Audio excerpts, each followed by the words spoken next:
Special welcome to another podcast. I am excited to be joined by Jane, all the way from the UK. Jane, welcome to the podcast. Thank you, Sarah. It's great to be here. How is the UK? How's the weather? How's the UK? I love you for that. I love you for asking because that's what we do. Like, it's a British thing. Yeah, it's all right. It's been lovely. Yeah, the sun is out today. The sky is blue. I've just been for this gorgeous walk with my dog. The bluebells are out. The woods are stunning.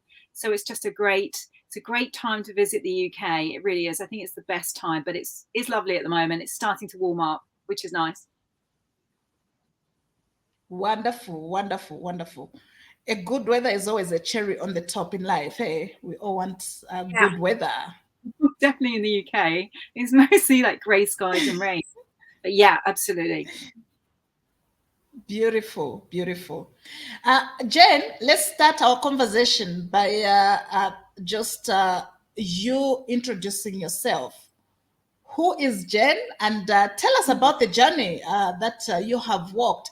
I was very intrigued to actually learn that you built a seven-figure business in 2 years. And we're talking, a business in technology. Please tell us all about that. Yeah. So my name is Jane. I am an entrepreneur, so a tech entrepreneur. I'm a best-selling author, speaker, a change agent / activist. And I have my own company. I do lots of crazy things, including judging awards. I'm judging some tech awards at the moment, but I'll judge tech awards, cybersecurity awards, and sometimes some literature awards. And I have various initiatives that are quite well known out in the marketplace. Some of those have originated from my book, which is called Insecurity, because I work in cybersecurity and I've been working in that industry for over 2 decades, so around about 25 years. And through the insecurity movement, I have scholarships for women, because a lot of the work that I will do with my business now is for women and businesses who value women. So really helping them to evolve, to be the best that they can be, to get them to where they want to be, and for companies to attract and retain more women in cybersecurity, technology, and male-dominated industries. So that's a lot of the work that I do. And to date, I've put through 335 women through my scholarships. So that's in addition to my training programs and coaching and consulting. And that's a value of about $500 million US. 500, not million, 500,000, $500,000 US. My God, it'd be so amazing if it was 500 million. I'll have to set that intention. So, and it's funny I say that, because a lot of the work that I do is strategic, and it's quite not mechanical, but it's strategic. So strategic and tactical, but I also bring in quite a bit of the spiritual aspects into the work that I do. So that inner game work in terms of shifting mindsets, shifting limiting beliefs and limiting behaviors and habits. So I do bring in a whole variety of concepts and tools into the work that I do. So some of it is quite traditional, some of it is modern, and some of it is that kind of like spiritual aspect. Which we don't really tend to see that much in technology. And aside from that, I'm featured in the press quite a bit. So you might have read me in some of the national papers in the UK, some of the international papers. And I also work as an influencer as well. So companies like Intel or Microsoft or Lenovo and various other ones will use me to help them to get eyes on something that they're working on. So yeah, I have a large enough following to attract the likes of companies like that to come and work with me. So I'm quite broad in terms of what I do. And the other thing that I do is I act as an advisor. So sometimes a board advisor. So I sit on a few boards and help them to move forward and do a better job to perform.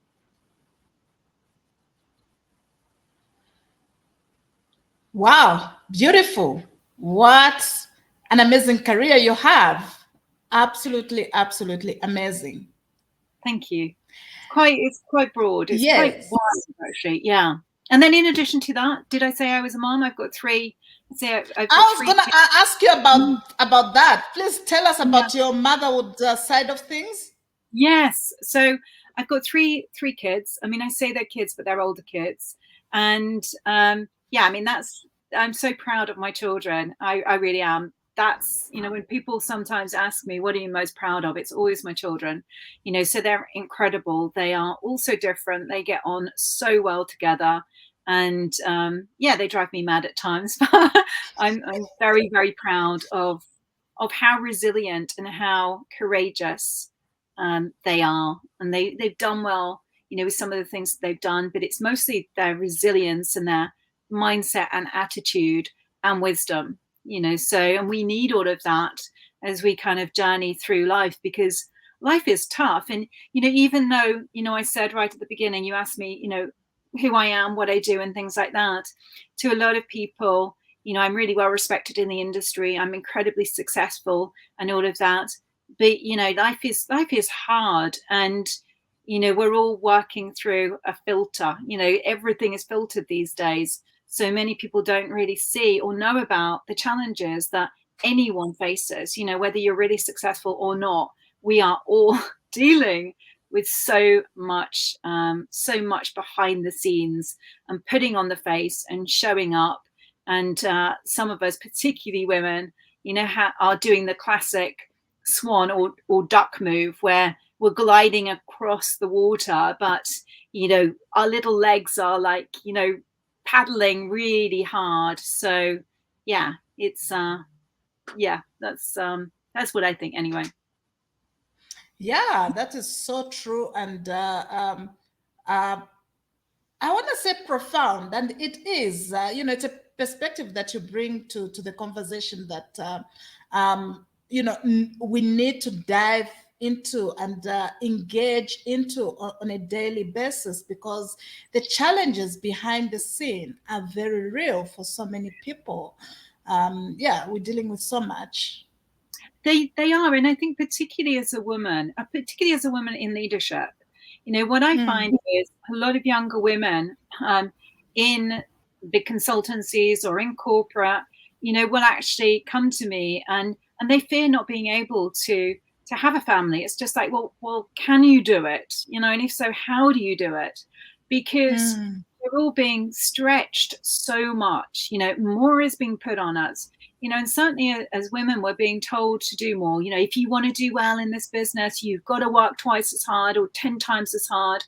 Or even if they're not hearing that message, which is coming from many of the women out there, they are automatically thinking, well, I've got to do that just to prove myself, because they might be dealing with the imposter syndrome more than others, or feeling that they're not worthy, or that they belong in an environment where it's mostly men. And that's not a criticism of men at all. They're just getting on and doing their thing. But that's what many women are feeling. Not all of them, but many are. And it's really dangerous for us, because we do have low numbers of women in the industry. We are doing a better job of attracting more to the industry, but the way that women in particular are working is not sustainable. So that just means if they're working at twice the speed and they're having all of this pressure put on them, then they're more likely to leave, because they're going to burn mm. out. They're just going to, if they burn out, they're just going to think, well, this isn't for me, or I'm not good enough.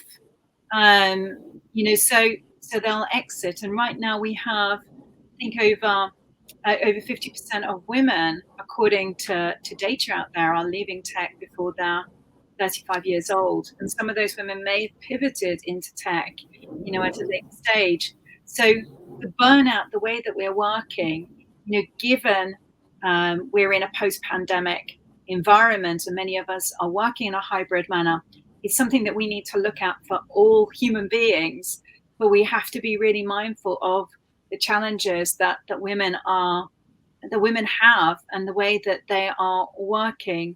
And a lot of leaders are unaware of these. If you're a woman, then you will know.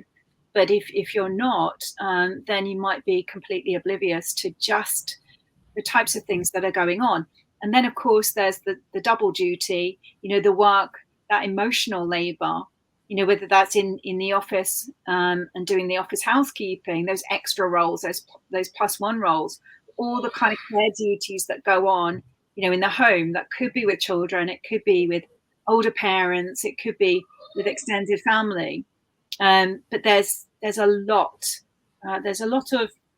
of burden and challenges that women are carrying, and we need to be mindful of that and help them to navigate the difficult situation. Well said. Well said. I just love your love for women advocacy in this industry. It's just absolutely amazing and beautiful to see. Uh, I just want to find out, what is it that then inspired you to become a champion for women in cybersecurity and pursue the career that you have pursued? Well, I always say man plans and God laughs. And man is the universal, like, human being. So it applies to women. And so, yeah, just when I kind of I thought I'd worked out, what exactly it was that I was doing. I happened to write a blog on women. And, I'd actually been an advocate of people, so let's help you to do the best that you can, irrespective of gender. But when I wrote this blog about women and the low numbers of women, and what may have caused or be causing it in the industry, it just kind of set me off on a path that I was accidental. So I didn't realize I was going to end up writing more about it, writing this book, which has changed so many women's lives. It's helped a lot of people, a lot of men, but women felt so alone, and it's helped so many people. So that kind of started this, where I am in business. So it was nothing to do with my business at all. It was literally, I had a conversation with a publisher and I knew, and I said, look, I've written this. It's nothing to do with my business. Should I spend more time doing it? Because usually when you're writing a book, it's strategic, so it's helping to build your credibility in a niche, and it's leading someone, a reader, down a path so that they engage more with you, so that they can buy your services or buy from you, and so on. So usually that's the reason that you will spend time writing a book, a business book anyway, because it's to do with your business. And this was nothing to do with my business, so it really has come from my heart. And the more I've got involved in it, the more kind of like passionate I become, because when I started writing the book, I actually found myself to be in a lucky position, because I'd been an entrepreneur for most of my career. I hadn't experienced a lot of the challenges that a lot of women in corporate had and are, still encounter. And so I was telling their stories. I was telling some of mine, but it was mostly, their stories, and then looking at the data and finding out what was going on. And then since then, ironically, so since writing that book, I've experienced much more challenges that women go through, because either I've gone into corporate and, worked various jobs, high-level jobs, and actually seen it for my own eyes, or I've become more aware of it, so it's just like, oh, right, I didn't realize that before, but actually now I'm experiencing that and I'm aware of it, so I see it more. So it's almost like when your lens changes, the things around you change, and that can work in a really positive manner, but it can also work, in a, oh, now I see it manner. I was unaware, and now I see it. Now I am aware, and I don't like that, and push back, as opposed to being completely oblivious to it, which to a certain extent I think I was before. I know that I was shielded as an entrepreneur and me leading my company, but I but becoming more aware, I've seen it and experienced it, if that makes sense. Makes a lot of sense. And thank you so much for just being the voice for the women, especially in the corporate setup. We need more people of influence to be speaking to things that, push ahead the agenda of women. We do. Yeah. Yeah. So thank you just for your passion, and thank you for being faithful to that calling. I would call it a calling because you're just so passionate about women empowerment in the tech space. Do you know what? It's so funny you say that, because I do too. And this, I don't know if this is going to make anyone laugh, but I kind of smile. It feels like, if you've ever watched the film, what is it? Oh gosh, it's completely gone from me. With oh, it's not a Disney. It might be a Disney film. I literally cannot think of this. And it's with Elsa. And it's Okay, Frozen. It's Frozen, yes. Yes. So, but he's Frozen too, where she has that calling. And she hears the calling and no one else does. And it feels like that to me. And I'm not going in to save anyone at all, but it's more like, you have so much power. It's like that I can help you access that power that you have within yourself, and like free you. So unburden you, free you, help you to use your power, help you to use your voice, because you've got a voice.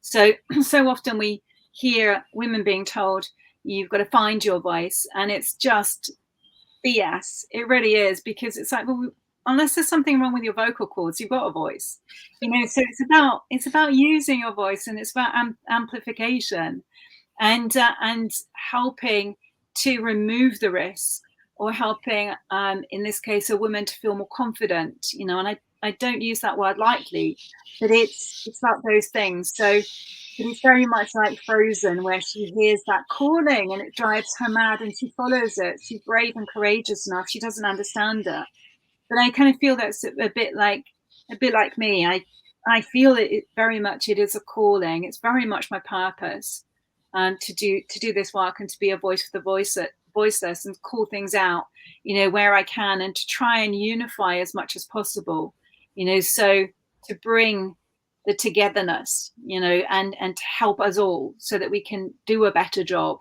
and we can become more happy and prosperous, and fulfilled, and of course the world can be safer. Absolutely beautiful. So then, what do you think are the biggest challenges that women face? I know you've sort of talked to it a little bit, in the intro, but let's dive deeper into that, just so that people can have an understanding of the challenges that women are dealing with in the cybersecurity. Yeah, I mean, the challenges that women are dealing with sometimes start before coming into the industry.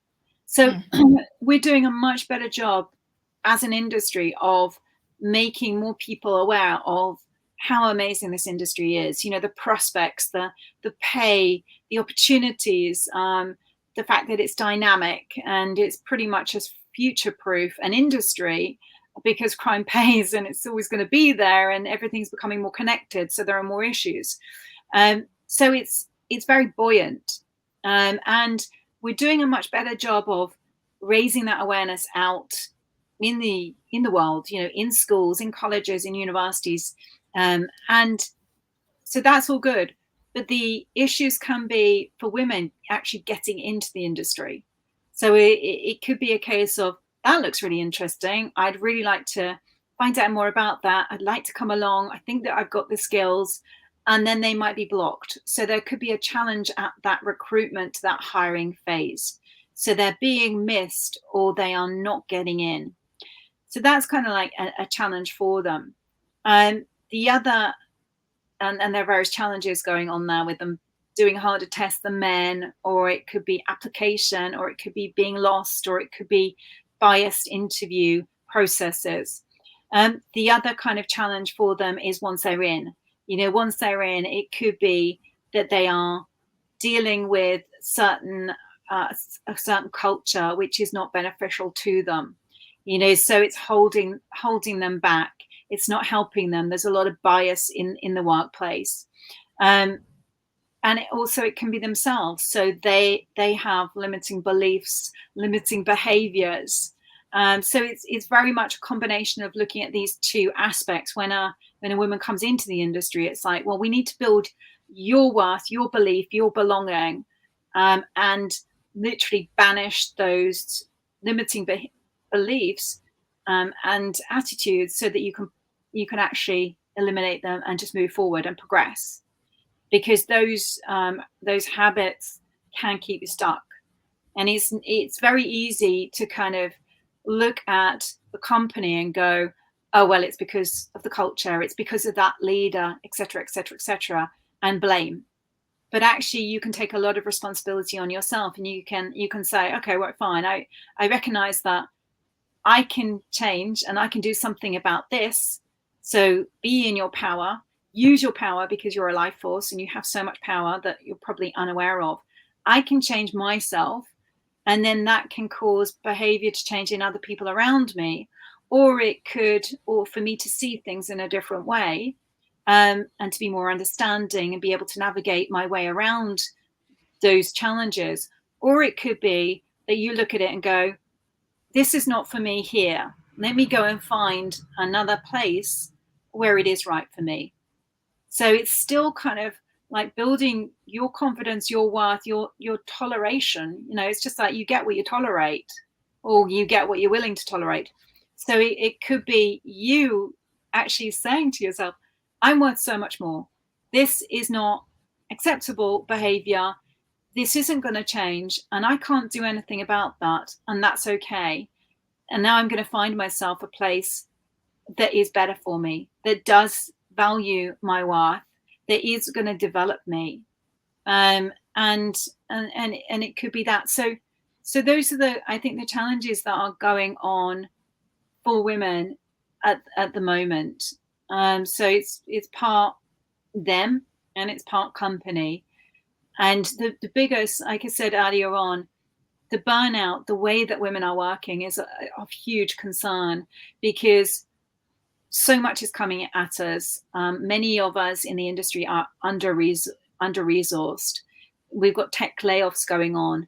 There are cutbacks. So there can be that feeling that, well, I can't do this now, or I can't rock the boat, or I can't push back. I can't say no, because my job might be threatened if I do. I might cause an issue, and they could look at me and make that not assumption, but take the view that I'm trouble, or I'm not willing to work as hard as my peers, and so therefore they're going to let me go, which just means that the woman is tolerating and putting up with, unfair pay, progression, advancement, etc., for longer. And one of the first signs of burnout is the cynicism. It can be, I'm becoming really cynical about this. This is not for me, and bitter, resenting. And so we have to change the way that we're working.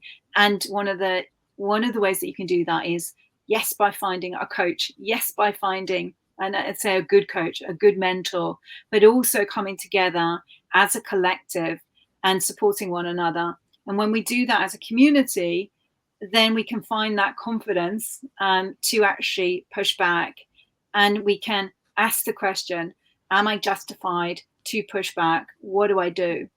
So the community aspect is really important, and getting that support, whether it is through a mentor, a coach, a sponsor, a family member, a friend, or a community of, it could be women, or it could be a mixed community of just human beings.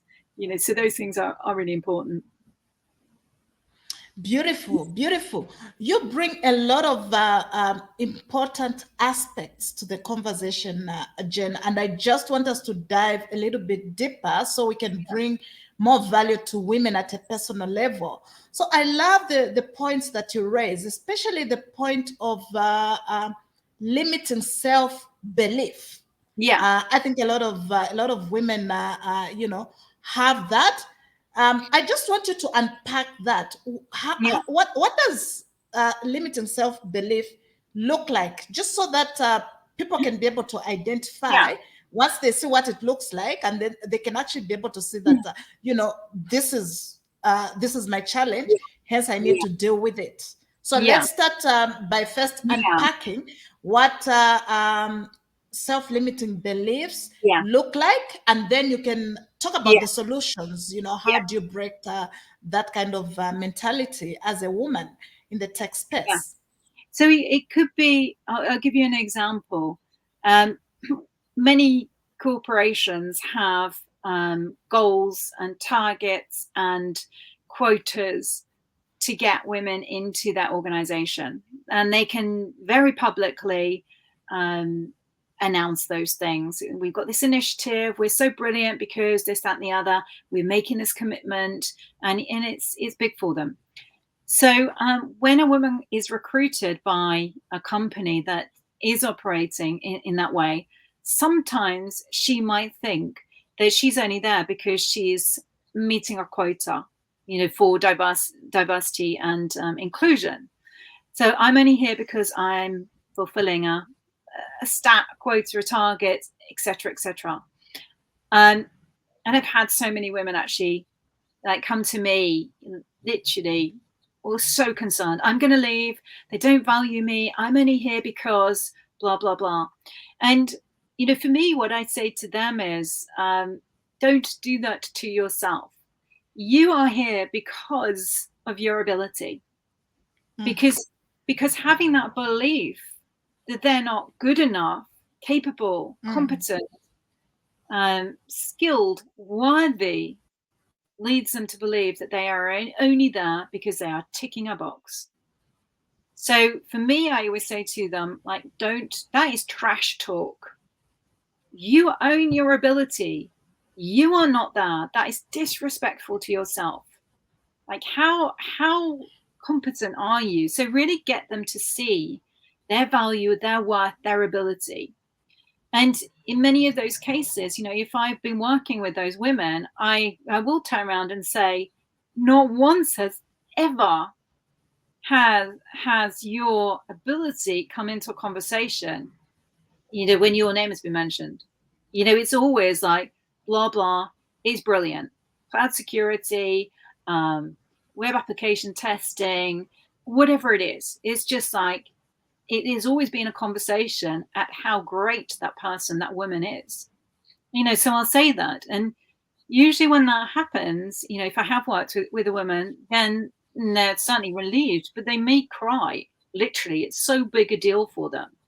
And they are going through hell, carrying that burden, that belief that they are not good enough. They're not worthy. They're only there because they are fulfilling a target. And often that leads them to, if they're not getting that feedback from their lead, from their manager, from their direct report, to start questioning, well, should I be looking for another job? I'm only going to get, it's only going to be a matter of time, before I'm found out, because the imposter syndrome is probably going on, because we all have that. And the more you expand outside of your comfort zone, the more it shows up, because that's just part and parcel of the process. It's great. It's just like, if you're feeling that, fantastic. You're expanding your comfort zone. Welcome to the club. It's like we're all dealing with that. So I think that is a very common, like, limiting belief that a lot of women have. I'm not good enough. I'm not worthy. I don't belong here. It's only a matter of time before I'm found out. So yeah, those are the main ones, I think. And you touch on a very big topic there, the issue of imposter syndrome. I think we need another podcast for you to just come and dive in there. and just unpack that, because I think Yeah. a lot of women in the corporate space are dealing with that, and that is Yeah. actually a real challenge that women are dealing with on a daily basis.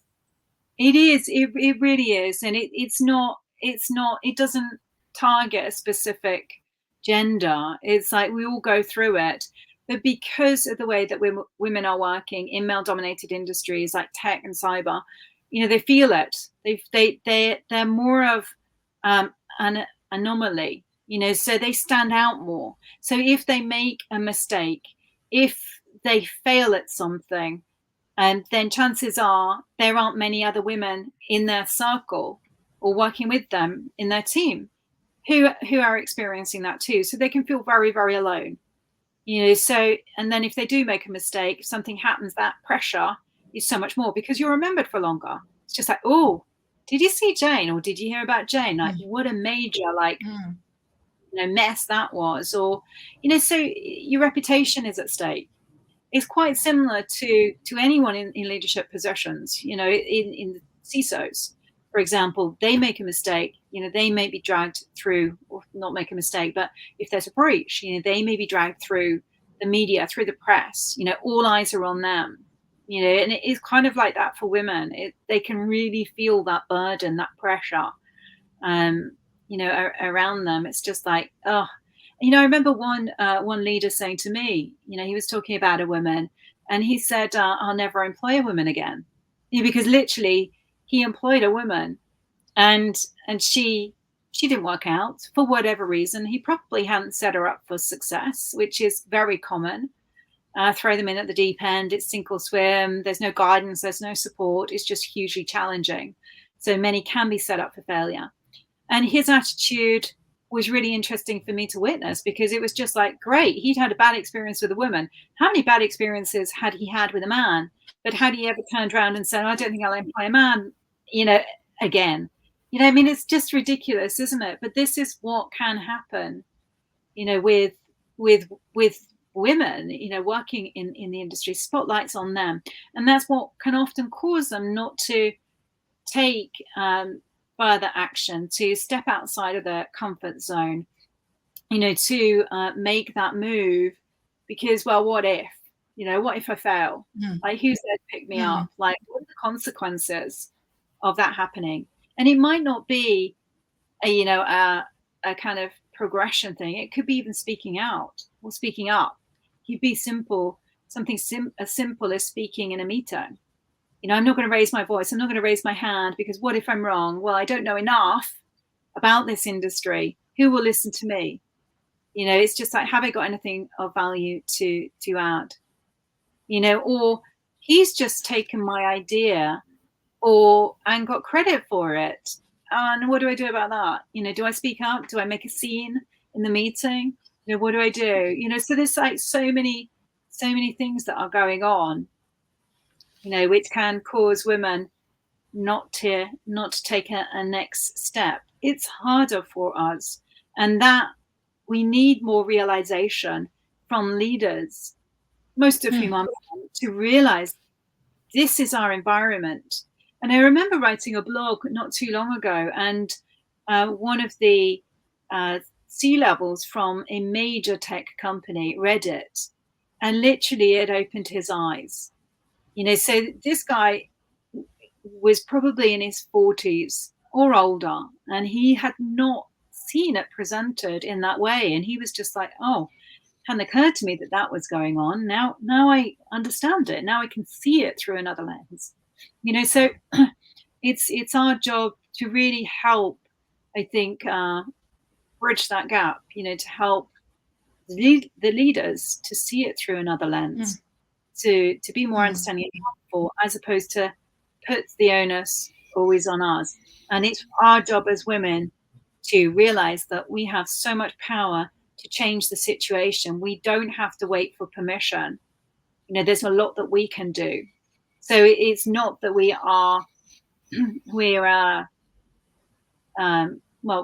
can allow ourselves to be controlled, and for us to be limited if we want that to happen, or we can choose not to be. We can choose to be expansive and powerful and ambitious and, world dominating, if we want, it's, the world is our oyster. Never before have we lived in such favorable times. So many of us have the ability to access education, to access the internet. We might have a lot of challenges, but there's so much there for us, to overcome these problems, that we face. And the message that I think women need to hear more of is not that you have to see it to be it, which is often the case, and for visible female role models. We have excellent female role models, but a lot of them aren't visible or vocal. But it's that you can achieve anything that you want to achieve. The world is your oyster. You go for it. Those are the messages, and that is not putting an onus on women. It's not dividing. It's not segregating. It's like, welcome to the world. You belong here. You can achieve whatever you want. Go for it. That's the message, not another hurdle, not another reason. Oh, well, I can't. There's no one doing that. There isn't a woman to do that, so therefore I can't do it. Bullshit. Of course you can. Of course you can. Come on, let's do it. And that's unifying, and that's just a better message for women, particularly young women, to hear, because older women, I think, haven't experienced that.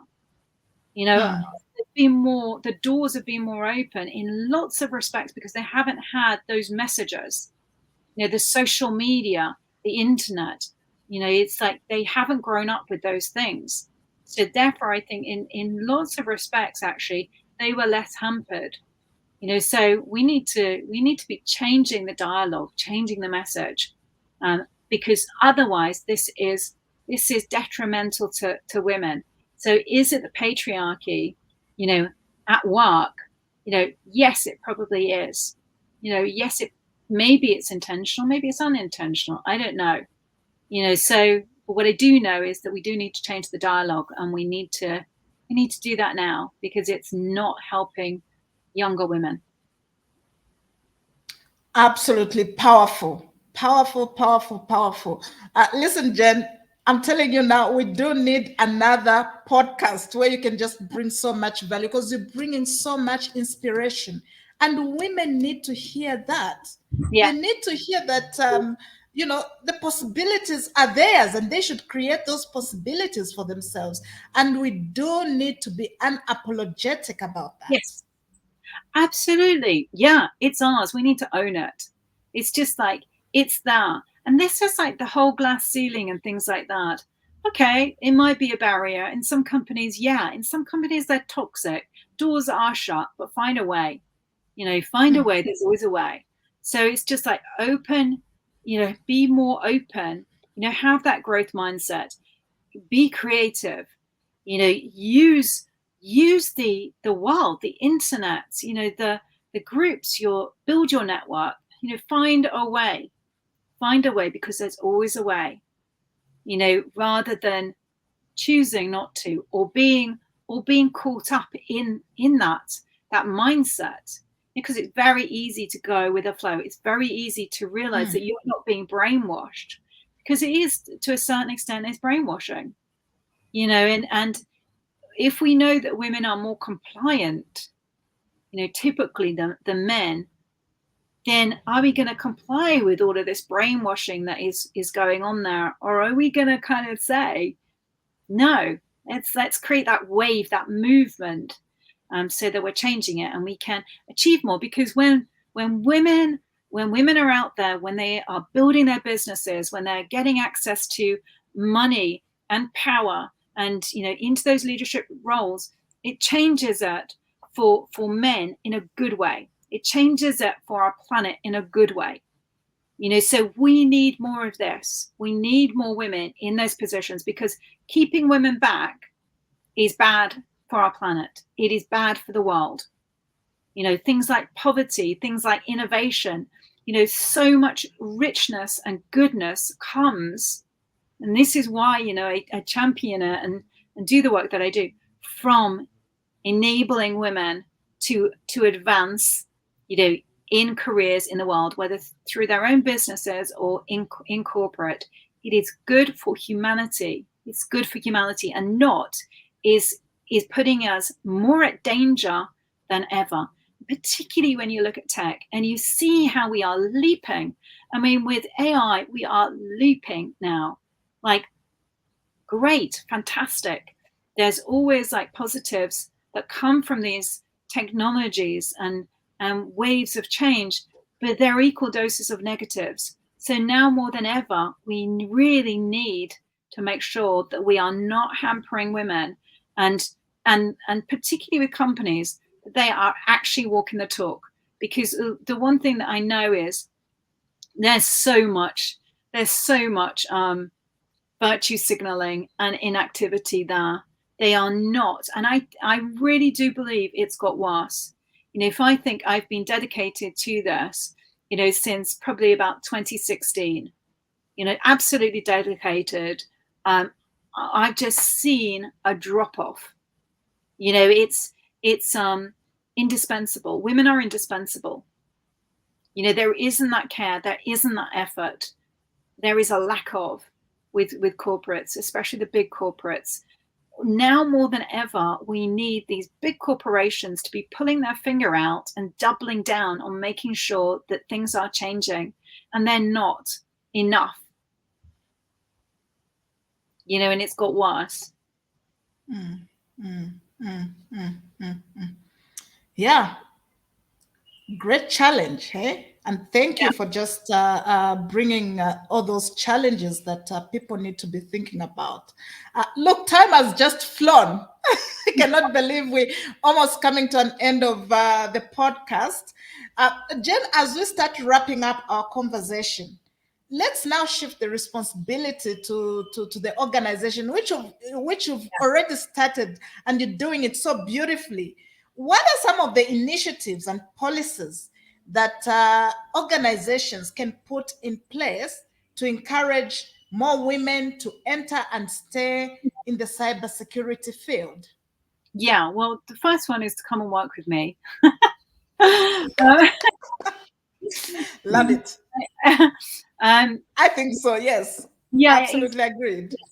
It is. I mean, that's simple. It's just like, come and have a conversation with me, and let's look at what's working well in your business and what's not. So it's really the first thing that they need to do is really understand what the problem is. Is it a case that they have an attraction problem?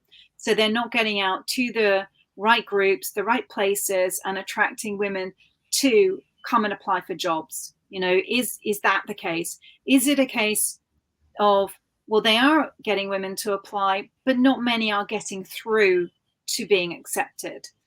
So what's going on there? Let's look at what's happening there. Or is it a case that women are coming into their organizations and they are leaving ahead of time, so they're not staying there for as long as they could? Or is it a case that they're not advancing, and it could be that they're not advancing and then leaving, which is often the case, because women who aren't advancing fast enough, then think, well, if I move to this company, they're offering me that advancement and that maybe that pay as well, so I'm going to move. So it's really looking at what is the problem in your organization. And it could be that all of those things are an issue, or it could be just one aspect of those is an issue. So that's really, those are the kind of areas that companies really need to look at to really understand what is the root problem, in our organization. Because a lot of the time what happens is they just go out to fix. They don't do that work. They don't do that deep dive, that root cause analysis. And they just go out and they might sponsor an event, or they might, get a women's speaker in, or they might create a women's network group, or they might do something different. And that doesn't solve anything, because it's a bit hit and miss. They might have an awareness campaign, so there are lots of things that companies are doing, but they're not really understanding what their problem is first and foremost, so that they can actually get to that root problem, which will eliminate the symptoms and the issues of women not advancing, moving into leadership, or exiting their company ahead of time. And the other thing that is noticeable as well is if women are doing that, so will men. It's just that women will probably be doing that first because women are the canaries in the cage. You know, so it's just like they will signal that there is a problem wrong with the leadership, the organization. And that's very costly to businesses. They're not going to be performing to as high a standard. They're not going to be innovating, and they're going to be spending a lot of money on recruitment. Beautiful, beautiful, beautiful. Well, you've brought so much value. You've brought so much wisdom. Do you have any parting shots as we close the conversation? The only thing I would say is come and have a conversation with me. I've got various programs. I'm just about to launch this new program, which I'm excited about. It's not going to be a women's only program. I'm just going to open it up to human beings, and but it will be looking at many of these challenges that particularly women have. So it's centered around the authority, the credibility, the trust, the playing a bigger game, you know, and not playing small, the getting that engagement, the engagement with stakeholders, with clients, with your team, and so it's expanding on that, and so that's what this new program is going to be about, really kind of setting you up for leadership in the future or leadership in the now. And that includes the thought leadership piece as well. So that visibility and voice aspect. Beautiful, beautiful, beautiful, beautiful. Oh, well, thank you so much for making the time to come and bring so much value on this important topic. I hope I can have you back Yes. to speak more on this issue. Thank you. Thank I you, will certainly Sarah. be reaching out again. Yeah, that's been an absolute pleasure having you. Thank you so much. Thank you for your time. Absolute pleasure.